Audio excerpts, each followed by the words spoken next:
Welcome aboard. I'm Ted Everingham, and this is Great Lakes Log from WMTV at the Grosse Pointe War Memorial.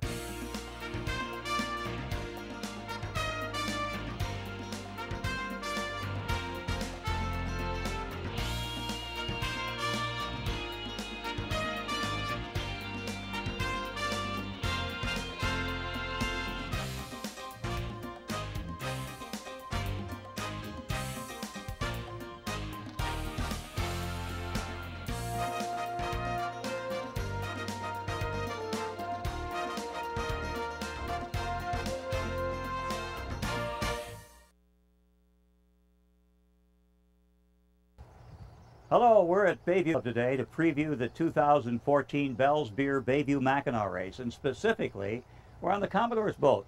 This is Fast Tango, a North American 40 that Tim's owned for a while. Let me get to that. Let him tell you about it. Our guests today are Commodore Tiim Prophit. Good morning. Commodore for 2014. That's correct. Good Halfway morning. through your year. Pretty much, yeah. Good. Fun half is still to come. Fun half is the sailing part. Right. Yeah. And our LeVasseur, old friend, who's the chairman of the 2014 race. Good to see you again, Ted. Welcome back. I've known these guys way longer than any of us. Tim, let me ask you first about your boat, Fast Tango. What is the boat? How long you had it? Fast Tango is a North American 40. It was built in 1978. At the time it was built, it was probably one of the premier 40-foot one design fleets. They're kind of indigenous to the Great Lakes, and our late mutual friend Commodore John Barber was a huge spark plug for the class and kept it going. And John actually, I was kind of looking for a cruisy, racy sort of boat 2 years ago, and in 2009, John talked me out of the boat I was considering and into this boat, and we've had a ball with it. It was a good choice, and as you know from our daddy-daughter North Channel cruise shows, you know, this is truly a dual-purpose boat. We race the hell out of it, and we do a lot of cruising after the Mackinac races. So John's advice was very good. I'm very happy with the boat, and I've had it since 2009. You're going to do another daddy-daughter cruise? I am. Right after Mackinac? You bet. After Chicago After the Mackinac, Chicago which is the second Mackinac race this year. Yeah. This race starts July 12th, Art, right? That's correct. And to recap for people, the Bayview race and the Chicago race are always alternates, or one weekend after the other. But Correct. you alternate between who's first and who's second. Yeah, we take turns because typically it's a long delivery to get to from Chicago to Port Huron or from Detroit all the way to Chicago. So to kind of make the pain equalize it, we take turns as to who goes first and who goes second. So the Bayview race is first this year? We're first this year, yes. Okay. Now, I've asked you this before. Are you going to race this year? You've got, what, 28, 30, something like that, Mackinac races under your belt? Yeah. I've got 30 plus Mackinacs under my belt, and originally I did plan to race this year because some chairmen do, some don't. But as time has gone on, I've sort of shifted over and decided I'm not going to race this year after talking to Commodore Prophit, because I usually race with him. And I've sort of embraced the whole idea of the race committee work, and I've done various jobs on the race committee, but none of them have involved being on the island itself. Usually my jobs are done before the race starts, so it's been kind of convenient. But this year I'm going to do the whole thing, and I'm actually looking forward to it. And I took a couple of guys up, Bill Henderson and Louis Cow. We did some repairs on the finish line trailer, so you know, there's a lot of work still to be done, I know, and I think it makes it easier to focus on doing that rather than racing. Now, you're usually the navigator on this boat. That's usually my job, yeah. I was a bowman back when I was young on Tim's boats, but I kind of moved my way back. So it's a tribute to you. You can still remember that far back. That's right. So, Tim, I'm going to find the island without your navigator. No, keep Michigan to the left. I'll bounce into it sooner or later. How many of these have you done? This will be my 32nd. I've done 31. They've all been in a row. I did my first one in 1983 and had so much fun during the race and actually after the race that I told myself I'm never, ever going to miss one of these again, and so far I haven't. How many of these is skipper? Boy, that's a good question. Probably, let's see, 7 and 4 and 16, 17, 18, I don't know. 88 forward, I think you've been no, skipper. because I know because I had a couple years. I had about 9 years where I didn't own a boat. I sailed on different boats. Okay. So, probably 18 to 20. Half of the races. Half of the races. Maybe a little more. Yeah. Yeah. Okay. So, Art, how many boats do you have registered this year, and how does that compare to prior years? Well, we have, right now we have 233 boats that are registered and still active. Typically there's a number of withdrawals, Sure. people register. So last year we had actually 236 register, 225 race. This year we had 241 total register. We still have 233 and we're holding in that number. I'm hoping that's how many we have on the starting line, but that always remains to be seen when they all show up. But we are well ahead of 2 years ago, which we had 216 boats in that year on the line, and I think the year before that we had 206. So we definitely an upward trend. We definitely have been growing the race the last 4 or 5 years, really. So hopefully we'll keep it moving. Well, because Bayview takes turns with Chicago as to which race is first, you really have to compare 2 years ago to get a really meaningful And comparison. if you compare to 2 years ago, we're definitely well ahead of that number, so that's a good sign. That's great. What's new this year? Well, we have the same course, the same, same setup on the water as we did the last 2 years. The only significant difference is in terms of the trophy. The jail has to be awarded to the winner of the Division I, which will be the monohull division on the Quantum Sails Cove Island course. Okay. Last year we gave it to a winner on the shore course. This year we've moved it back to the long course. And we've also this year, our courses are actually named after two of our sponsors, the Quantum Sails Cove Island course and the Acura shore course. So that's so there are still two courses. There are still courses. And for people who don't follow the race as closely as you and I do, the Cove Island course is longer by it's 259 nautical miles, and the 205, so.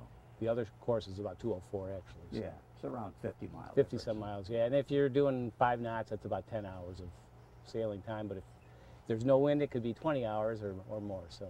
And the Cove Island course, they both start and finish the same place. Is that right? They both start and finish. They start a little bit north of the Blue Water Bridge, near the shoreline of off of Port Huron. The Cove Island buoy is off of basically off of Tobermory, off of Cove Island, and they both finish at the finish line that we've used for the last 3 years, which is just west of the main harbor on Mackinac Island. It's there's a name of that point, but it escapes me right now. That's sort of in front of the Iroquois. Right, Hotel. just west of the Iroquois. Yeah, that's worked well. So It's on the property of the actually the Windermere property is where the finish line is located. Good. And the headquarters again will be the Grand Hotel? Up at the Grand, yes. Grand is another one of our sponsors again this year, and we'll have the Gray's headquarters there. The skipper check-in will again be at the Village Inn, which is a Grand hotel property just in town there. We will have information people available not only up at the Grand, which we did last year, but also right down at the finish line. We decided we needed maybe a little more presence down there for people either trying to find out where boats are at on the trackers or whatnot. So at least our current plan is we still are getting our city permits in order. So hopefully that'll all work out. But assuming we get all our all the permissions we need from the city fathers and mothers, we'll be all set. What's roughly the split between the number of boats on the longer course, the Quantum Sails Cove Island course, and the Acura shore course? I don't know the exact count right now, but it's approximately 46 boats will be on the long course, and the balance of 100 and whatever that is on the shore course. The 80-20 rules applying. Yeah, although the truth is the cruising division is required to go to the shore course. The double-handed division is required to go to the shore course. So if you look at, and the multi-hulls are required to go to the long course. So if you look at the boats that have the option, it's really about 2/3, 1/3 is what I looked at when I did that analysis a while back. Is there any thought of getting rid of the longer course? That's the annual debate, and that's why I asked the question. Yeah, there's talk about it, and some people really love the long course. Some people think the short course is great. I've done both now. I was very much an advocate of the long course until I did the short course, and then I realized, it's a different race. It's really, in my mind, it's more a question of what kind of race do you want to have and how long do you want to have it. And from my perspective, it's about time on the water, not time on the island. So I don't mind a long race, but some people like to get up there quick and get off and get back to work. So in modern society, there seems to be more demands on people's time. So there's definitely a tendency for people to do the shorter course nowadays. Commodore, do you have a preference? I do. I prefer the Cove course. Unfortunately, with this particular type, size, and speed of boat, if I want to race against my most logical competitors, the guys with other similar boats of similar size, speeds, displacement, and so on, many of them choose to race the short course. So every year I register for the Cove course, and I hope and pray that I get enough of my kind of boats to race. And every year I don't. And every year I switch over to the short course. But I would, my personal philosophy is that the short course should be for the true cruising boats, and the Cove course should be for the racing boats. And but I'm only speaking for myself, so we have to, you know, our sailors are our customers, and we have to look at what they demand. So I think since we have either a 80-20 or a 33-67 split between those who choose Cove and those who choose shore, I don't see any reason why we wouldn't continue to run two courses and let our customers, the sailors, choose the course that they prefer. Yeah, I knew he'd get back to the customer analogy, but that's true. The people who race this race are the customers, and Absolutely. Somehow we have to satisfy, you Exactly. have to satisfy Yep. as many of them as possible. And I think we've done that. If you look at the growth trend in the last 2, 3, 4 years, we're getting more and more boats. I think, what do we have, 11 new first-time entrants? We have 25 boats that have never done our race before Wow. this Wow. year, which is actually, I was startled when I saw those numbers. I'm I mean, some startled. of them are, Yeah. are guys that had small boats that have been around sailing in the community forever, and they got a boat that happens to be a Mackinac boat now, so they're doing the Mackinac race. But 25, That's 10% of the huge, fleet, yeah. or more actually. Yeah, that's huge. Yeah, The so, number surprises some of me, having followed this for a while. Right. Yeah. Well, I worked hard at it all winter. I went around. I lobbied some people down at North Cape. I lobbied some people up at Port Huron who hadn't done the race before. We got some. We did a lot of jobs. A lot of people were selling the race. I was beating the drums, and you know, as in my role as Commodore this year, I have to visit different clubs for different things, and so I always took the opportunity to promote our race and challenge people to come out and do it. Well, it's not just the signature event of your club, Commodore. It's kind of a rite of summer for the whole state. Well, it's a rite of summer, and it's, you know, again, you know, we're the keeper of the race. The race belongs to the state of Michigan, really. You know, Yeah. it's an iconic state of Michigan event, and you know, we want to keep it this way. And next year is going to be a milestone because Baby will be selling its 100th birthday. Next year will be the 91st running of this race, but it's obviously it's a milestone event for Baby Yacht Club, and I'm quite sure there'll be something very special done for next year's race. Will this boat, Fast Tango, be in both the Chicago and Bayview race this year? You bet. Yep. I'm not quite an old goat or an island goat, whatever they call it over in Chicago. This year, upon completion of Chicago Mackinac, will be my 20th Chicago Mackinac race completed. And I got to say, you know, Chicago has, in years past, just like any sports rivalry between Detroit and Chicago, it's been sometimes an intense, not always amicable rivalry. And the Chicago folks have done a great job of kind of, you know, cooperating with us where it makes sense to, with both of our races on the island. This year, the Chicago Mackinac race chairman, they offer pre-race safety inspections, the first time Chicago Mackinac entrance, and he's offered to come over to Port Huron and inspect those boats. And so as part of that, I asked him if he'd ever been to boat night in Port Huron, and he said no, and I said, well, you need to see this. So he's going to be attending boat night as our guest, and they've gotten a lot more cooperative, and so it's nice. They've, going back to the switching trophy back to the Cove course, the idea for that came from Chicago. They actually have kind of they have one course, Right. but they do two divisions, and they kind of just arbitrarily cut the fleet in half. They get the big boat division, the small boat division, which is the Mackinac Trophy and the Mackinac Cup Trophy, and they rotate the overall trophies each year. So over a 2-year period, everybody has a chance to win both trophies. So our thought was, well, geez, that's a successful idea. So let's bounce the our overall trophy back and forth from course to course. So over a 2-year period, everyone has a chance to win it. So, you know, they have a great race. It ends at the same spot in Mackinac Island. It's a completely different race than ours. And if you like one, you'll love the other. They're both different. They're both great. Yeah, they are. Talk to me a little about safety requirements, the things you require boats to have aboard. Well, we actually revised the safety requirements this year significantly, partially because U.S. Sailing had undertaken a big overview of the whole thing, and they came up with a whole list of recommendations. And then, our safety committee, which was really Peter Wensler and Todd Jones took the lead on it at least, and kind of rewrote the thing. And they dropped a lot of what we used to require, but we still recommend, for example, there was a lot of changes over the years about life rafts. At one time we required them for everybody, then we required them only on the long course but not the short course, which I didn't understand why the rationale for one versus the other. But in any event, now we don't require them on either course, but we recommend them. And it's really up to the skipper to decide, for the safety of his crew and his boat. It's his responsibility. And as a lawyer, I'm very cognizant of that issue, and ran our safety regs through one of our members, Gary Bond, who's an admiralty lawyer, to make sure that we weren't going to get ourselves in potential trouble by adopting these new rules. So we definitely loosened up on the rules as far as what's absolutely required, but we have a whole list of recommendations. And one of the things that our inspection committee is going to do this year is actually poll the boats and the owners to see how many of our recommendations they followed that were not required versus the ones that were required, to see if some of these guys are basically going out, trying to avoid as much equipment as possible to lighten up the boats. And if that is, we may go back and make it more required as opposed to recommended. But that's kind of where it's at right now.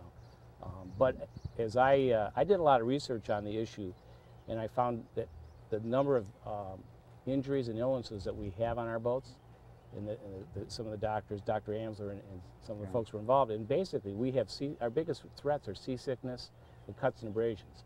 People get hit in the head with something or they cut something. So we have all the safety equipment, if you're going to cross the ocean, that you may really need, whereas a lot of our boats are, within 20 miles of shore probably most of the way up the course. So, it's a back and forth. But I do feel that the one thing that people should do is wear their PFDs, or personal flotation devices, because the Coast Guard says the best PFD is the one that you will wear. And so we have, instead of saying you got to have one of this style versus that style, if it's a Coast Guard approved, which is a Category 3 or a Class 3 PFD, it's legal for our race. And I'm hoping that people will wear them 24 hours a day when they're on the boat, as opposed to only wearing them at night, which is what was required in the past, because you can fall off the boat in the middle of the day as easily as you can at night. So that's, in one sense, we're hoping people wear their PFDs, and we're being a little more liberal about what they can wear, just because some people like wearing a dinghy vest versus an offshore thing. So hopefully that'll improve safety overall. Now how do you enforce the safety requirements? You've got a list of things that boats must have. How do you enforce that? We actually do inspect boats. It's a random inspection process, not completely random. If a boat is a new boat to the race, they may be picked out. We also offer pre-race inspections if people want to make sure they got everything they need. But as the boats finish, some boats are directed that they will be boarded. They aren't all inspected for the same things. They kind of have a random checklist of the requirements to see, so that nobody, it's maybe a 10-minute inspection. We don't want, everybody got to the island, they're tired, they want to put the boat away, they want to get up and have a few cocktails or whatever. So we don't want to make it be a big inconvenience, but we do want to let them know that, they may be under the spotlight, and we will be checking them out or something. So with roughly 230 boats at the starting line, let's say, how many boats in round numbers will be inspected? That's up to the inspection committee. I haven't actually discussed. Bob Smith is our inspection head, and I think he likes to get at least 3 from each class, probably is typical. But this year we have bigger classes in general than we've had in the past, so maybe it'll be 4 per class, something like that. Okay. So it's a lot of work. Well, he's got a pretty good big crew up there, and they got it figured out. And so what happens when a boat's not in compliance? That gets turned over to the international jury, and that's up to you to figure out what to do. They broke a rule. And protest is filed by the race committee, and that gets handed off to our illustrious group of international jurors, which I know includes you as our chief judge. So I figure at that point it's not my problem. You'll handle it. Thank you. Tim, we talked about how many races you've done, and I know you and I both started our sailing careers elsewhere and ended Bayview, and we're very happy with that. Yes, we are. How will this race and all of the associated activities, Friday night, time on the island and so forth, how will that be different for you this year because you're Commodore? Well, I'm going to have less time to prep my boat because I have obligations with sponsors and media and things of that nature to attend to, which is fine. It's a lot of fun, and I've done this enough that I literally have about 2 boxes of Mac gear that I toss on the boat, and I don't want to carry the weight, so I take them out and empty them. We leave for Port Huron, and on the trip up there, I sort everything out and stow it. And going back to the rules thing, I am going to Chicago afterwards, and I'm going to be fully equipped for Chicago race regulations, which are a little different than ours for our race, and that way I don't have to move gear to Chicago separate from the boat. On the island, the best part is I get to play Santa Claus. All right, there'll be some people that won their sailboat race to Mackinac, and they're going to be very happy about that, and I get to be the one that hand them their flags, and it's a big deal. I mean, I've been fortunate enough to win a couple, and every single one of them is a huge deal. And I mean, the race itself, I've never been pickleboat, but I don't win every race, obviously, and the race is fun. You get to sail up to a fun destination, usually with your buddies and people you like, and time on the water like that is great no matter how you end up. Winning, of course, is better. And so I hope I'm in the awkward position of having to hand myself a flag, but it's to be the guy that hands the winner of his class his flag is a great feeling. It's like being Santa Claus. Then I get to do it again in September at the awards dinner. Sure. So. Yeah, there are 2 parties. There's the awards party Right. Tuesday afternoon at the Grand Hotel, and flags are handed out, and then a more formal presentation with the big keeper trophies, Yep. or the big hardware trophies. The hardware trophies. Is here in September? Yep, that's correct. And then each winning crew will receive a little gold Mackinac medal that they can do with what they choose. Some people have a photograph of their boat, framed in like a box frame, and they put the medal in it. Some people add to their wives or significant others, chains or charm bracelets. Yeah. Some guys wear them around their neck.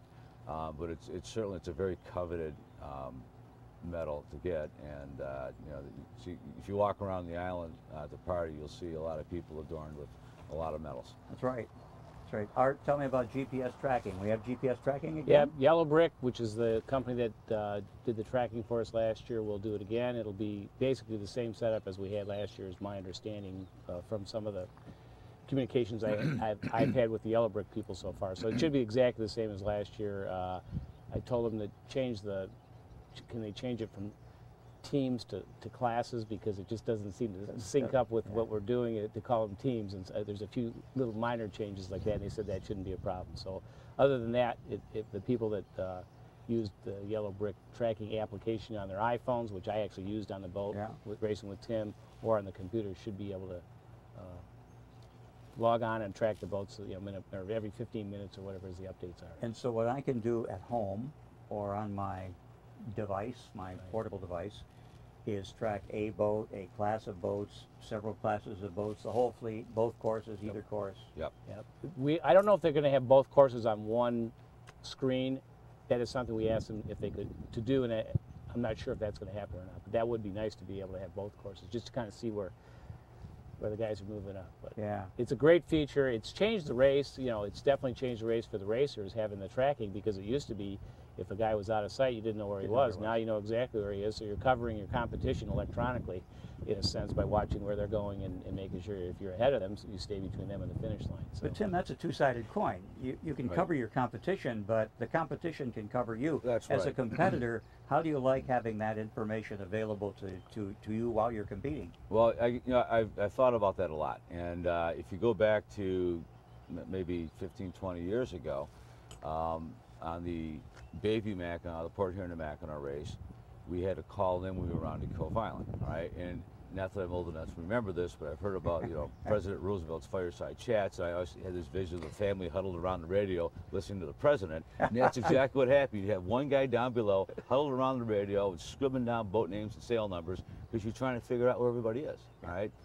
on the Chicago side, you always had, they used to give you a grid number to call in. There'd Yep. be a chart, and you call in there. Same deal, all right? You listen to the boats in your class. And perhaps And- a small bit of exaggeration one way or another when those call-ins were made. Possibly. Yeah. Possibly. So, but you were, you know, thirsty for information, and that's how you got it. All yellow brick tracking is information, all right? And because the information has changed so dramatically and so exponentially over the past few years, it's almost become an accepted thing. So, does it change the race? Yes. Does it give you more information about your competitors? Yes. But again, as you said, it's a double-edged sword. They have the same information over you or on you. And so, at the end of the day, you have more information about where your competitors are, but you still got to sail the boat. You still got to trim the sails. You still got to get through the race without breaking stuff. And so, to me, I don't know that it provides a significant advantage. It's a change, but it's not an advantage. I guess that would be my analogy. Yeah, I've been thinking about that question for some days now, and I was kind of hoping for that answer, because that's the way I feel about it. And as somebody who covers the race, and as somebody in a family that follows the race, it's wonderful. Oh, yeah. Because I can find out where Fast Tango is. I can find out where my son is. If It's I a cover in stalker's the delight. race, I know who's first at Cove Island and all that. Yeah. Oh, absolutely. I mean, I didn't do the Chicago last year, and I was tracking Fast Tango and the other boats and all my friends and where they're at. And frankly, I doubt that as much work gets done at the office these days when these races are going on, because a lot of people I know are checking this. Oh, things out. please. But the yellow brick will go through our title sponsor, Bell's Beer. It will go actually through their website. Is how that is linked up. So that's how that works. So just want to make sure we mention our title sponsor. Yeah, Bell's Beer has been a great title sponsor. and Absolutely. Their website will get you the tracking. Oh, the Bayview website will get you the Bell's Beer, which will get you the tracking. It's very easy. It's free. And they update, what, every 15 minutes? Every 15 minutes, yeah. And we could set it for a different time limit. If we wanted to have the boats obscure each other for a longer period of time, we could do that. And we actually did discuss the pros and cons of that, and we decided to leave it the way it is now just because it is what it is. So where will you be on July 12th when the starting cannon goes off? I will probably be on one of the press boats milling around at the starting line. Which one, I'm not sure, but I'm sure I'll be on the water watching the starts.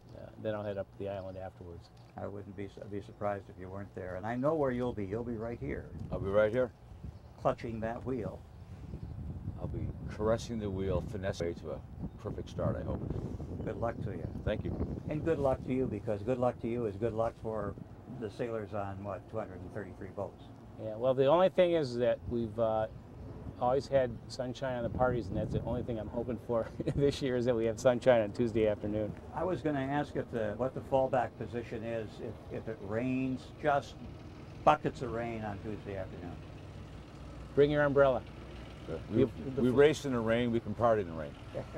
And party well, I'm sure. Sure, absolutely. And I wanted to point out that as a amateur musician, I'm cognizant of the sounds of the bands, and one of the things I asked Art to address this year was to improve the sound system. And he says he's done that. Yes, so we're gonna, the band will be crystal clear. And the other thing, the awards will be able to be heard by everybody in the area. You know, last year was a little muddy, and if you were off in the corner, you know, so you'll be able to hear it now. Good luck to both of you. Thank you. Thank you. Follow the race on the GPS tracking with Yellow Brick. It's the 90th sailing, the 214th Bell's Beer Bayview Mackinac race. Look for you there.